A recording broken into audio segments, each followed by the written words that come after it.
Hello engineering students, आपल्या YouTube चॅनलवरती पुन्हा एकदा तुमच्या सगळ्यांचं स्वागत आहे.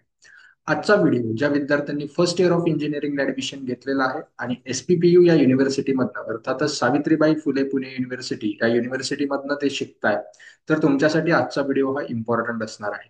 फक्त एसपीपीयूच्याच विद्यार्थ्यांसाठी नाही, तर जे विद्यार्थी इतर कोणत्या युनिव्हर्सिटीमध्ये असतील किंवा मग जे विद्यार्थी ऑटोनॉमस कॉलेजमध्ये असतील अशाही विद्यार्थ्यांसाठी हा व्हिडिओ हा शेवटपर्यंत अतिशय महत्वाचा ठरणार आहे. त्यामुळे हा व्हिडिओ तुम्हाला शेवटपर्यंत बघायचा आहे, कारण आजच्या व्हिडिओमध्ये आपण डिस्कस करणार आहोत की तुमचं फर्स्ट सेमिस्टर कसं असणार आहे. फर्स्ट सेमिस्टरमध्ये तुमचा सिलेबस काय असेल, फर्स्ट सेमिस्टरमध्ये तुमच्या किती एक्झाम्स होतील आणि तुम्हाला पासिंग होण्यासाठी किंवा पास होण्यासाठी काय क्रायटेरिया असेल, या सर्वांबद्दल आपण आजच्या व्हिडिओमध्ये डिस्कस करणार आहोत. क्रेडिट सिस्टम काय आहे तेही मी तुम्हाला या व्हिडिओमध्ये सांगणार आहे. मिड सेमिस्टरमध्ये कोणत्या प्रकारे एक्झामिनेशन होईल, एंड सेमिस्टरला कोणत्या प्रकारे एक्झामिनेशन होईल, किती युनिट्स तुम्हाला असतील एका सब्जेक्टचे, प्रॅक्टिकल्स किती असतील, ट्युटोरियल्स किती असतील, या सगळ्या गोष्टींवरती आपण आज डिस्कशन करणार आहोत. त्यामुळे जर तुम्ही फर्स्ट इयर ऑफ इंजिनिअरिंगला असाल तर आजचा व्हिडिओ शेवटपर्यंत नक्की बघा, कारण या व्हिडिओतून तुमचे बऱ्याचशा गोष्टी या क्लिअर होणार आहेत. चला तर मग व्हिडिओला सुरुवात करूया. हा, आणि फक्त एसपीपीयूच्याच नाही तर इतर युनिव्हर्सिटी आणि ऑटोनॉमस कॉलेजसाठी काम इम्पॉर्टंट आहे, कारण जो काही सिलेबस डिझाईन केलेला आहे एसपीपीयूचा, हा डिझाईन केलेला आहे ऍज पर एनईपी 2020, म्हणजे नॅशनल एज्युकेशन पॉलिसी. सर्व इंडियामध्ये जी 2020 मध्ये नॅशनल एज्युकेशन पॉलिसी लॉन्च झाली होती, यानुसार हा सिलेबस डिझाईन केला गेलेला आहे. म्हणून जवळपास तुमच्या ऑटोनॉमस कॉलेजला पण आणि तुम्ही ज्या दुसऱ्या युनिव्हर्सिटीमध्ये असाल तिथे पण हा सिलेबस जवळपास सिमिलर असणार आहे. तुम्हाला तो डाउनलोड करून चेक करायचा आहे. तर चला व्हिडिओला सुरुवात करूया. बघा, फर्स्ट इयर ऑफ इंजिनिअरिंग मध्ये ज्यावेळेस तुम्ही ऍडमिशन घेतलेलं आहे आणि आता तुमचं कॉलेज देखील चालू झालेलं आहे, तुम्हाला फर्स्ट इयर ऑफ इंजिनिअरिंगला एकूण 5 सब्जेक्ट असणार आहे. बघा, पहिला सब्जेक्ट असणार आहे इंजिनिअरिंग मॅथमॅटिक्स 1. यानंतर तुम्हाला दिसत असेल इंजिनिअरिंग फिजिक्स और इंजिनिअरिंग केमिस्ट्री. आता इथे सर 2 सब्जेक्ट का आहे याचा मिनिंग समजून घ्या. जिथे जिथे 2 सब्जेक्ट लिहिलेले आहे, इंजिनिअरिंग फिजिक्स किंवा इंजिनिअरिंग केमिस्ट्री, म्हणजे एकतर फर्स्ट सेमिस्टरला तुम्हाला तुमच्या कॉलेजमध्ये डिपेंड करत आहे, कॉलेजवरती पण डिपेंड करतं आणि ब्रांचवरती पण डिपेंड करतं. फॅकल्टी ऍडजस्टमेंटसाठी या गोष्टी असतात. सो एकतर तुम्हाला इंजिनिअरिंग फिजिक्स असेल, जर तुम्हाला फर्स्ट सेमिस्टरमध्ये इंजिनिअरिंग फिजिक्स असेल तर सेकंड सेमिस्टरमध्ये तुम्हाला इंजिनिअरिंग केमिस्ट्री राहील. आणि जर तुम्हाला फर्स्ट सेमिस्टरमध्ये इंजिनिअरिंग केमिस्ट्री असेल तर सेकंड सेमिस्टरमध्ये इंजिनिअरिंग फिजिक्स राहील. म्हणजे कोणताही सब्जेक्ट या ठिकाणी तुम्हाला असू शकतो, depending on your college and your branch. त्यानंतर थर्ड सब्जेक्ट बघा, बेसिक इलेक्ट्रॉनिक्स इंजिनिअरिंग किंवा बेसिक इलेक्ट्रिकल इंजिनिअरिंग. इथेही सिमिलर आहे. एकतर तुम्हाला इलेक्ट्रिकल इंजिनिअरिंग असेल, फर्स्ट सेमिस्टरला इलेक्ट्रॉनिक्स इंजिनिअरिंग असेल तर सेकंड सेमिस्टरला बेसिक इलेक्ट्रिकल इंजिनिअरिंग राहील, किंवा फर्स्ट सेमिस्टरला जर बेसिक इलेक्ट्रिकल इंजिनिअरिंग असेल तर सेकंड सेमिस्टरला इलेक्ट्रॉनिक्स इंजिनिअरिंग तुम्हाला राहील. त्यानंतर बघा, इंजिनिअरिंग ग्राफिक्स किंवा engineering mechanics, again similar. First सेमिस्टरमध्ये तुम्हाला इंजिनिअरिंग ग्राफिक्स जर असला तर सेकंड सेमिस्टरमध्ये इंजिनिअरिंग मेकॅनिक्स राहील, आणि फर्स्ट सेमिस्टरमध्ये इंजिनिअरिंग मेकॅनिक्स जर असला तर सेकंड सेमिस्टरमध्ये इंजिनिअरिंग ग्राफिक्स राहील. वाईस वर्सा आहे ते. त्यानंतर नेक्स्ट सब्जेक्ट आहे फंडामेंटल्स ऑफ प्रोग्रामिंग लँग्वेज, म्हणजे याला शॉर्ट फॉर्म मध्ये एफपीएल असंही म्हणतात. हा एफपीएल सब्जेक्ट देखील तुम्हाला फर्स्ट इयर मध्ये असणार आहे. हे तुमचे 5 मेन कोर्स, म्हणजे 5 इंजिनिअरिंग सायन्सचे कोर्स जे आहेत, ह्या तुम्हाला 5 मेन सब्जेक्ट असणार आहेत, ज्यांचे तुम्हाला थिअरी पेपर्स हे एंड सेमिस्टरला देखील लिहायचे आहेत. आता इथे गंमत जर बघितली तर हे सगळे जे आहेत हे बेसिक सायन्स कोर्स आहेत, म्हणजे हे सगळ्या ब्रांचेसला कॉमन असणारे सब्जेक्ट आहेत. तुमची ब्रांच कोणतीही असो, तुम्हाला सेम सब्जेक्ट सेम सिलेबस हा असणार आहे. सो बघा, त्यानंतर काही व्होकेशनल स्किल कोर्स आहे, एनहान्समेंट कोर्स आहे, जसं मॅन्युफॅक्चरिंग प्रॅक्टिस वर्कशॉप किंवा डिझाईन थिंकिंग आयडिया लॅब. हे पण similar, first semester second semester. त्यानंतर प्रोफेशनल कम्युनिकेशन स्किलचा एक कोर्स असेल आणि को करिक्युलर कोर्समध्ये एक कोर्स असणार आहे. आता इथे सगळ्याच कोर्सला सर थेरी लेक्चर्स आहेत का, तर नाही. बघा, हे टीचरसाठी आहे ऍक्च्युली, बट तुम्हाला एक आयडिया हवी की इंजिनिअरिंग मी जे 5 मेन सब्जेक्ट तुम्हाला सांगितले, पहिले 5 मेन सब्जेक्ट, या सर्वांना तुमचे वीकमध्ये थिअरी लेक्चर होत जातील, म्हणजे या सब्जेक्ट्सला थिअरी ही आहे, याचे लेक्चर्स तुमचे होतील. त्यानंतर वर्कशॉप, प्रोफेशनल स्किल आणि को करिक्युलर कोर्स यांचे कुठल्याही प्रकारचे लेक्चर्स तुमचे होणार नाहीत, यांना थिअरी लेक्चर्स होणार नाहीत, हे समजून घ्या. त्यानंतर ट्युटोरियल. ट्युटोरियल फक्त इंजिनिअरिंग मॅथमॅटिक्सला असेल, आठवड्यामधनं एकदा. ट्युटोरियलमध्ये काय केलं जातं, तुमचे टीचर्स तुम्हाला क्वेश्चन्स देतील, जे काही तुमचं टीचिंग झालं असेल त्यावरती बेस्ड क्वेश्चन्स देतील. ते क्वेश्चन्स तुम्हाला सॉल्व्ह करायचे असतात. थोडक्यात टाईप ऑफ क्लास टेस्ट असते ही जे ट्युटोरियल आहे, ही टाईप ऑफ क्लास टेस्ट असते. त्यानंतर नेक्स्ट असणार आहे प्रॅक्टिकल. इंजिनिअरिंग मॅथमॅटिक्सला प्रॅक्टिकल होणार नाहीत, कारण तिथे ट्युटोरियल आहे. प्रॅक्टिकल कोणाकोणाला आहे, फिजिक्स किंवा केमिस्ट्री, इलेक्ट्रॉनिक्स किंवा बेसिक इलेक्ट्रिकल इंजिनिअरिंग, ग्राफिक्स किंवा मेकॅनिक्स आणि एफपीएल या सब्जेक्ट्सला प्रॅक्टिकल आहे. जो वर्कशॉपचा सब्जेक्ट आहे, ज्याला थिअरी सब्जेक्ट नव्हते, त्याला प्रॅक्टिकल मात्र आठवड्यामध्ये 2 असणार आहे. त्यानंतर कम्युनिकेशन स्किलचा जो कोर्स होता त्याला ट्युटोरियल असतील 2, आणि को करिक्युलर कोर्स जो असणार आहे, या को करिक्युलर कोर्सला 4 प्रॅक्टिकल तुमच्या आठवड्यामध्ये असणार आहेत. ठीक आहे. हे आहे तुमचं सेमिस्टर. आणि या सेमिस्टरमध्ये आठवड्यामध्ये कोणत्या सब्जेक्टला किती लेक्चर्स आहेत, कोणाला थेअरी लेक्चर्स आहेत, कोणाला ट्युटोरियल्स आहेत आणि कोणाला प्रॅक्टिकल्स आहेत. इथे जास्त लक्ष द्यायची गरज नाही, ही टीचरचं काम आहे. टीचर तुम्हाला आठवड्यामध्ये येऊन शिकवतील, त्यांचा सिलेबस कम्प्लीट करतील. तुमचं काम काय आहे ते आपण बघूया, की तुम्हाला पास आउट होण्यासाठी काय काय द्यावं लागतं. बघा, एक्झामिनेशन स्कीम आणि मार्क्स तुमच्यासाठी इम्पॉर्टंट आहेत. काय आहे एक्झामिनेशन स्कीम आणि मार्क्स? सो स्टार्ट करूया आपण. एक्झामिनेशन स्कीम आणि मार्क्स मध्ये काय काय आहे बघा. इंजिनिअरिंग मॅथमॅटिक्स आणि एफपीएल पर्यंत, म्हणजे पहिले 5 सब्जेक्ट जे आहेत, या 5ही सब्जेक्टसाठी या 3 गोष्टी तुम्हाला दिसत असतील, आणि या तिघही गोष्टी तुम्हाला पास व्हायच्या आहेत. इंडिव्हिज्युअली पास व्हायची, इंडिव्हिज्युअली नाही, मी तुम्हाला सांगतो पासिंग क्रायटेरिया कसं आहे. बट पास होण्यासाठी काय काय रिक्वायर्ड असणार आहे. यासाठी असणार आहे एक सीसीई, सेकंड असणार आहे तुमची ईएसई, याला एंड सेमिस्टर एक्झामिनेशन असं म्हणतात. आणि थर्ड असणार आहे तुमचं टर्मवर्क. टर्मवर्क म्हणजे तुम्हाला टीचर्स ज्या काही असाइनमेंट्स देतील, त्या असाइनमेंट्स कम्प्लीट करायच्या आहे. हे टर्मवर्कचे मार्क तुम्हाला टीचर्स देतील. हे टर्मवर्कचे मार्क्स तुम्हाला 25 असणार आहे एका सब्जेक्टला. हे 5 मेन सब्जेक्ट बद्दल मी बोलतोय. प्रत्येक सब्जेक्टला टर्मवर्कचे 25 मार्क्स असतील. तुमच्या सेमिस्टर चालू असताना टीचर्सने तुम्हाला क्लासरूम मध्ये ज्या काही असाइनमेंट्स दिल्या, जे काही क्वेश्चन्स दिले, ते तुम्ही सबमिट केले, तर टीचर त्यावरती बेस तुम्हाला टर्मवर्कचे 25 मार्क्स देणार आहेत. त्यानंतर जे तुमचे प्रॅक्टिकल्स होतील, ज्या सब्जेक्टला प्रॅक्टिकल आहेत, हे प्रॅक्टिकलचे जे काही तुमच्यावाले मॅन्युअल्स असणार आहे, रिडिंग्स असणार आहेत, हे प्रॅक्टिकलचे मॅन्युअल्स फिल आउट करून, त्या रिडिंग्स फिल आउट करून, ते एक्सपेरिमेंट परफॉर्म तुम्ही केले, त्या परफॉर्मन्सवरती बेस्ड, त्या लॅबोरेटरी परफॉर्मन्सवरती बेस्ड मार्क्स तुम्हाला टर्मवर्कचे मिळणार आहेत आउट ऑफ 25. मॅथमॅटिक्ससाठी ट्युटोरियल वरती अनालाइज केलं जाईल तुमचं टर्मवर्क, आणि तुमच्या असाइनमेंट्स वरती अनालाइज केलं जाईल तुमचं टर्मवर्क. तर इतर सब्जेक्टसाठी टर्मवर्क जे आहे, हे असाइनमेंट्स प्लस तुम्ही जे लॅबोरेटरीमध्ये एक्सपेरिमेंट परफॉर्म करणार आहात, यामध्ये परफॉर्मन्स कसा आहे यावरती बेस्ड तुमचे टीचर्स तुम्हाला हे टर्मवर्कचे 25 पैकी मार्क्स देतील. ठीक आहे. त्यानंतर नेक्स्ट आहे तुमचं CCE. What is this CCE? CCE जे आहे, हे आहे तुमचं कंटिन्युअस कॉम्प्रेहेन्सिव्ह कंटिन्युअस इव्हॅल्युएशन. हे जे असणार आहे, हे तुमचं कॉम्प्रेहेन्सिव्ह कंटिन्युअस इव्हॅल्युएशन, हे तुमचं 30 मार्क्सचं असणार आहे. हे काय आहे कॉम्प्रेहेन्सिव्ह कंटिन्युअस इव्हॅल्युएशन, हे मी तुम्हाला एकदा व्यवस्थित समजावून सांगतो. बघा, कॉम्प्रेहेन्सिव्ह कंटिन्युअस इव्हॅल्युएशन जे आहे, हे तुमचं टोटल 30 मार्क्सचं असणार आहे. हे तुमचं थ्रू आउट द सेमिस्टर चालू असणार आहे. म्हणजे तुम्ही सेमिस्टर चालू केलं, पहिलं युनिट संपलं, दुसरं युनिट संपलं की थोडंसं इव्हॅल्युएशन केलं जाईल. तिसरं युनिट संपलं, चौथं युनिट संपलं की परत इव्हॅल्युएशन केलं जाईल.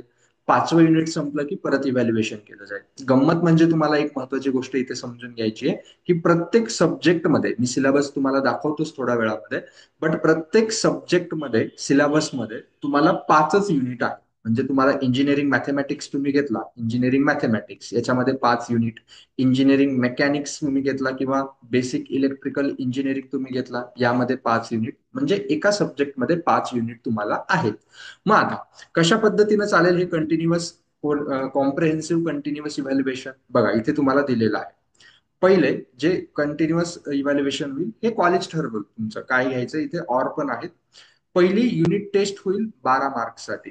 किती होईल? 12 मार्क्ससाठी पहिली युनिट टेस्ट होईल, ज्यामध्ये युनिट 1 आणि युनिट 2 असेल. एका युनिटला 6 मार्क्स तुम्हाला असणार आहे. म्हणजे जसंही तुमचं पहिलं युनिट आणि सेकंड युनिट हे कॉलेजमध्ये कम्प्लीट होईल, हे कॉलेजमध्ये कम्प्लीट झाल्यावरती काय केलं जाईल, कॉलेजमध्ये कंप्लीट झाल्यावरती तुमची युनिट टेस्ट घेतली जाईल इन्स्टिट्यूट लेवलला, म्हणजे क्वेश्चन पेपर जे आहे ते तुमचे कॉलेजचे टीचर्सच काढणार आहे, युनिव्हर्सिटीकडनं काही इथे पेपर येणार नाही. काय आहे, युनिट 1 आणि युनिट 2 या प्रत्येक युनिटला 6 मार्क्स, याप्रमाणे 12 मार्क्सची एक युनिट टेस्ट होईल 2 युनिट कंप्लीट झाल्यावरती.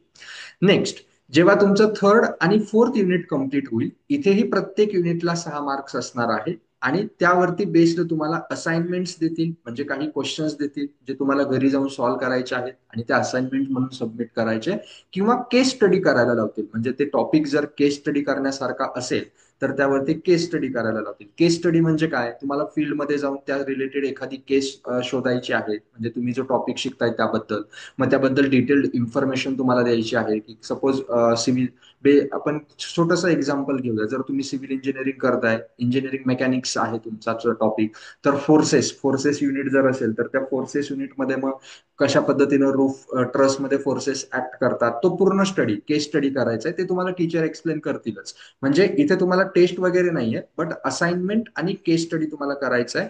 12 मार्क्ससाठी असणार आहे, एका युनिटला 6 मार्क. तिसरं चौथं युनिट कम्प्लीट, जसंही तिसरं युनिट कम्प्लीट होईल तुम्हाला तिसऱ्या युनिटची असाइनमेंट किंवा केस स्टडी दिली जाईल. चौथं युनिट कम्प्लीट होईल, त्याची असाइनमेंट किंवा केस स्टडी दिली जाईल, आणि याप्रमाणे 6 मार्क एका युनिटला, असे 12 मार्क. हे झाले तुमचे 24 मार्क. त्यानंतर तुमचं 5वं युनिट जे असणार आहे, या 5व्या युनिटवरती 6 मार्कचं काय काय होऊ शकतं, हे कॉलेजवरती डिपेंडंट आहे, ते ठरवतील काय घ्यायचं. एकतर तुम्हाला त्या एका युनिटवरती सेमिनार प्रेझेंटेशन द्यायला लावतील, किंवा मग ओपन बुक टेस्ट द्यायला लावतील, किंवा मग क्विज द्यायला लावतील. मग क्विज घेतील, हे टीचरवरती डिपेंडंट आहे, त्या त्या सब्जेक्ट टीचरवरती डिपेंडंट आहे, त्याला काय करायचं. He can arrange seminar presentation, he can arrange open book test, he can arrange the quiz also. Quiz मध्ये क्वेश्चन्स असतील ते क्विज. अशा पद्धतीने 6 मार्कसाठी एकूण मार्क जर बघितले तर हे 24 आणि 6 असे तुमचे टोटल 30 मार्क. अशा पद्धतीनं 30 मार्कचं तुमचं कॉम्प्रेहेन्सिव्ह कंटिन्युअस इव्हॅल्युएशन हे ड्युरिंग सेमिस्टर होणार आहे. हे 30 मार्कचं झालं. इथे तुम्हाला दिलेलं आहे खाली युनिट टेस्टमध्ये काय काय फॉर्मॅट आहे, कशा पद्धतीनं घ्यायचं, हे सगळं डिटेलमध्ये दिलेलं आहे. याच्या डिटेलमध्ये मी जात नाही, असाइनमेंट केस स्टडीमध्ये काय घेतलं जातं. हे झालं तुमचं कशाबद्दल, कॉम्प्रेहेन्सिव्ह कंटिन्युअस इव्हॅल्युएशन. आपण काय बघितलं होतं की कॉम्प्रेहेन्सिव्ह कंटिन्युअस इव्हॅल्युएशन हे 30 मार्क्सला असणार आहे. त्यानंतर येते end semester examination. So and semester examination बद्दल मी तुम्हाला डिटेलमध्ये सांगतो. जी तुमची एंड सेमिस्टर एक्झामिनेशन होईल बाळांनो, ही एंड सेमिस्टर एक्झामिनेशन 70 मार्क्सची असणार आहे, म्हणजे थिअरी एक्झामिनेशन. जसे तुम्ही 12वीला बोर्डचे पेपर लिहिले, किंवा डिप्लोमा नंतर, हा तुम्ही फर्स्ट इयरला आहात म्हणजे 12वीचेच, 12वी बोर्डचे पेपर लिहिले ना, अशा पद्धतीनं पेपर होईल. 70 मार्कचा पेपर असेल, आणि हा 70 मार्कचा पेपर जो आहे हा तुमचा युनिव्हर्सिटीकडनं सेट केला जाईल. जर तुम्ही युनिव्हर्सिटीमध्ये शिकताय, एसपीपीयू मध्ये शिकताय तर एसपीपीयू युनिव्हर्सिटीमधनं, दुसऱ्या एखाद्या युनिव्हर्सिटी असाल तर त्या दुसऱ्या युनिव्हर्सिटीकडनं, ऑटोनॉमस कॉलेजमध्ये असाल तर तुमचा पेपर मात्र कॉलेजमध्येच सेट केला जाईल. ठीक आहे. सो हे असणार आहे तुमचं एंड सेमिस्टर एक्झामिनेशन बद्दल. 70 मार्कची एंड सेमिस्टर एक्झामिनेशन असेल. क्वेश्चन पेपर हा तुमचा युनिव्हर्सिटीकडनं सेट केला जाईल. महत्वाची गोष्ट म्हणजे इथे पण तुम्हाला जे 5 युनिट तुम्ही शिकले, मी तुम्हाला काय सांगितलं, एका सब्जेक्टमध्ये 1 2 3 4 5 असे 5 युनिट आहे. या एंड सेमिस्टर एक्झामिनेशनला प्रत्येक युनिटला 14 मार्कचं वेटेज आहे. 14 14 14 14 असे 14 × 5 = 70, म्हणजे इक्वल वेटेज. म्हणून अभ्यास करताना फर्स्ट युनिटच्या नोट्स अशा बनवा की ज्या एंड सेमिस्टरला कामात येतील. सेकंड युनिटच्या नोट्स अशा बनवा की ज्या एंड सेमिस्टरला कामात येतील. असं नाही करायचं की सर फर्स्ट युनिटच्या नोट्स बनवल्या, मग 2 युनिट होऊन गेले, ते बुक कुठे गेलं सापडत नाहीये, असं करायचं नाही. तुम्हाला नोट्स बनवताना या नोट्स एंड सेमिस्टरला तर कामात येतील, पण पुढे जाऊन जर तुम्ही स्पर्धा परीक्षा देणार असाल आणि त्यांच्यामध्ये जर तो सिलेबस असेल तर तिथेही त्या नोट्स तुम्हाला कामात आल्या पाहिजे. सो इथे 14 मार्क पर युनिट अशा पद्धतीनं 70 मार्क्स हे असणार आहे, आणि इथे पण ती टेस्ट कशी असेल वगैरे ते दिलेलं आहे. आता मोस्ट इम्पॉर्टंट थिंग काय आहे, मोस्ट इम्पॉर्टंट थिंग ही आहे की सर आम्ही पास आउट कसं होणार, काय होणार, पास आउट कसं होणार. तर तुम्ही पास आउट होण्यासाठी, म्हणजे एक मिनिट मी रिटर्न येतो थोडस. हे बघा, आता काय बघितलं आपण, तुमचं 3 गोष्टी होत्या, सीसीई 30 मार्कची, एंड सेमिस्टर एक्झाम 70 मार्क्सची, आणि टर्म वर्क जे आहे ते तुमचं 25 मार्कचं. तुम्हाला पास होण्यासाठी ह्या दोघांना मिळून ऍटलिस्ट 40% मार्क्स असायला हवेत. म्हणजे काय, 40 मार्क्स हे तुम्हाला या दोघांना मिळून पडायला हवे. म्हणजे तुम्ही सपोज इथे जर फेल जरी झाला तरी एंड सेमिस्टर एक्झामिनेशन मध्ये तुम्हाला ते कव्हर करता आलं पाहिजे. 100 पैकी 40 मार्क हे दोघं मिळून तुम्हाला यायला पाहिजे. आणि टर्म वर्कला देखील आउट ऑफ 25-40% मार्क हे तुम्हाला पडले पाहिजे. हे तर टीचरच्या हातात आहे 25 मार्क्स. मग एवढ्या गोष्टी तुम्हाला करायच्या आहेत. फर्स्ट सेमिस्टरला तुम्हाला कुठल्याही प्रकारची ओरल किंवा प्रॅक्टिकल हे एक्झाम म्हणून होणार नाही. जे काही होईल ते टर्म वर्क मध्ये होईल. टर्म वर्क ते टीचरच्या हातामध्ये मार्क्स असतील. म्हणजे ओरल मी एक्सटर्नल एक्झामिनर येईल वगैरे प्रॅक्टिकलसाठी असं काहीही होणार नाही. फर्स्ट सेमिस्टरमध्ये प्रॅक्टिकल आणि ओरल एक्झाम होत नाही. तुमचे फक्त एक सब्जेक्ट जो आहे तो 125 मार्कचा झाला. 100 मार्कचा सीसीई आणि एंड सेम एक्झाम आणि टर्म वर्क 25 मार्कचं. आणि पासिंग क्रायटेरिया पण मी तुम्हाला सांगितलं. आता क्रेडिट सिस्टम काय असते? तुम्ही पास झालात म्हणजे पास झालात, तुम्हाला थेरीला जे आहे पास झाला की तुम्हाला त्याचं क्रेडिट मिळतं. तुम्ही प्रॅक्टिकल अटेंड केले, आता मॅथ्सला तर ट्युटोरियल आहे त्याचं 1 क्रेडिट मिळालं, असे 4 क्रेडिट होतात. तसंच तुम्ही इथे फिजिक्स केमिस्ट्रीचे थेरी लेक्चर्स केले, याचे तुमचे 3 क्रेडिट. ते पास झाल्यावरती 3 क्रेडिट मिळतात. आणि प्रॅक्टिकल जे टीचरने टर्म वर्क घेतलं होतं ते टर्म वर्क जर पास झाला तर त्याचं 1 क्रेडिट मिळतं, असे 4 क्रेडिट. अशा पद्धतीनं टोटल 22 क्रेडिट असतात तुम्हाला. ठीक आहे. मग दुसरी महत्वाची गोष्ट, हे जे 5 मेन हे क्रेडिट सिस्टमचं जास्त टेन्शन घ्यायचं नाही तुम्हाला. मी जे मार्क्स वरती पास आउट व्हायला सांगितलं ना, तेवढं पास तुम्ही व्हा. तुम्ही मार्क्स मध्ये पास आउट झाला की ऑटोमॅटिकली तुम्ही क्रेडिट जे आहे हे क्रेडिट तुमचे जमा होत जातात आणि तुम्ही सेमिस्टर हे पास होतात. त्यानंतर हे 5 मेन सब्जेक्ट बद्दल झालं जे 125 मार्कचे आहेत. त्यानंतर जे वर्कशॉप असणार आहे, या वर्कशॉप मध्ये गेल्यानंतर तुम्हाला काय करायचंय, तिथे तुम्हाला काही जॉब्स दिले जातात. काही गोष्टी जे ITI चे मुलं असतात ते करतात, त्या गोष्टी करायच्या आहेत तिथे जाऊन. तिथे तुम्हाला एक बुक असेल वर्कशॉपचं, त्याला फील्ड बुक वगैरे, ते फील्ड बुक व्यवस्थित भरायचंय. त्याचं अनालाइज होईल तुमचं टर्म वर्क. त्यानंतर प्रोफेशनल कम्युनिकेशन स्किलचं देखील टर्म वर्क एक फाईल बनवावी लागेल. त्या फाईलमध्ये टीचर्स तुम्हाला असाइनमेंट्स देतील, त्या असाइनमेंट्स कम्प्लीट कराव्या लागतील. आणि को करिक्युलर कोर्सचं देखील तुम्हाला एक फाईल बनवावी लागेल आणि असाइनमेंट्स वगैरे तुम्हाला कम्प्लीट करायचे. यांचे एक्झाम होणार नाही, त्यांचं फक्त टर्म वर्क असेल आणि हे जे मार्क्स असणार आहे हे टीचरच्या हातामध्ये असणार आहे. सो एकंदरीत अशा पद्धतीने तुमचं फर्स्ट सेमिस्टर जे आहे ते फर्स्ट सेमिस्टर असणार आहे. माझ्या मते मी सगळे पॉइंट्स कव्हर केलेले आहेत. बघा, first semester pass out, first semester मध्ये मी एक शॉर्ट मध्ये सांगतो तुम्हाला, 5 सब्जेक्ट मेन आहेत आणि 3 एक्स्ट्रा कोर्सेस आहेत. 5 सब्जेक्टचे थेरी लेक्चर प्लस प्रॅक्टिकल आहेत. मॅथमॅटिक्सला फक्त ट्युटोरियल आहे. 5 सब्जेक्ट पास होण्यासाठी तुम्हाला सीसीई म्हणजे कॉम्प्रिहेन्सिव्ह कंटिन्युअस इव्हॅल्युएशनचे 30 मार्क्स आणि थिअरी एक्झाम एंड सेमिस्टरचे 70 मार्क्स, 100 पैकी 40% मार्क्स हे मिळालेच पाहिजेत. टर्म वर्क 25 मार्क्स आहे, तिथेही 40% मार्क्स हे तुम्हाला मिळाले पाहिजेत. त्यानंतर तुमचं जे एक्स्ट्रा सब्जेक्ट आहे तिथे टर्म वर्कचे 25 पैकी 40% मार्क्स मिळाले तर तुमचे क्रेडिट जमा होतात. 22 पैकी 22 क्रेडिट झाले की तुम्ही फर्स्ट सेमिस्टर जे आहे ते पास आउट होतात. त्यानंतर सिलेबस जो आहे हा प्रत्येक सब्जेक्टमध्ये 5 युनिट असतात आणि प्रत्येक सब्जेक्टचा सिलेबस तुम्हाला या PDF मध्ये दिलेला आहे. कोणते रेफरन्स बुक्स यूज करायचे हे देखील या PDF मध्ये दिलेलं आहे. जर व्हिडिओ लेक्चर बघायचे असतील तर NPTELच्या लिंक्स तुम्हाला या व्हिडिओ PDF मध्ये दिलेल्या आहेत. बघा बाळांनो, आतापर्यंत आपल्याला टेक्स्ट बुकची सवय होती. टेक्स्ट बुक जे होते, टेक्स्ट बुक आपल्याला अवेलेबल होते. तुम्हाला इंजिनिअरिंगला कुठल्याही प्रकारचे टेक्स्ट बुक अवेलेबल नाही आहे. तुम्हाला एकतर रेफरन्स बुक यूज करायचे, नोट्स यूज करायचे. मग हे जे नोट्स, रेफरन्स बुक्स किंवा या सिलेबसच्या PDF ज्या आहेत या सर्व तुम्हाला माझ्या टेलिग्राम चॅनलवर मिळतील. मी टेलिग्राम चॅनलची लिंक खाली डिस्क्रिप्शन मध्ये देतो. जे फर्स्ट इयरचे मुलं आहेत त्यांनी जॉईन करा. तुम्हाला जे काही एक्झाम मटेरियल लागत असेल ते सर्व मी माझ्याकडे जेवढं असेल माझ्या इंजिनिअरिंग मधलं ते टाकत जाईल, ते अपडेट करत जाईल. सो टेलिग्राम चॅनल सगळ्यांनी जॉईन करून घ्या. आणि अजून काही डाऊट्स असतील फर्स्ट इयर ऑफ इंजिनिअरिंग बद्दल ते डाऊट्स नक्की सांगा. आपण त्यावरती सगळे व्हिडिओज बनवूया. तुम्हाला तुमच्या एंड पर्यंत मी सोबत आहे. सो चॅनलला सबस्क्राईब करा, व्हिडिओला लाईक करा आणि हा व्हिडिओ जास्तीत जास्त विद्यार्थ्यांपर्यंत शेअर करा. Thank you so much.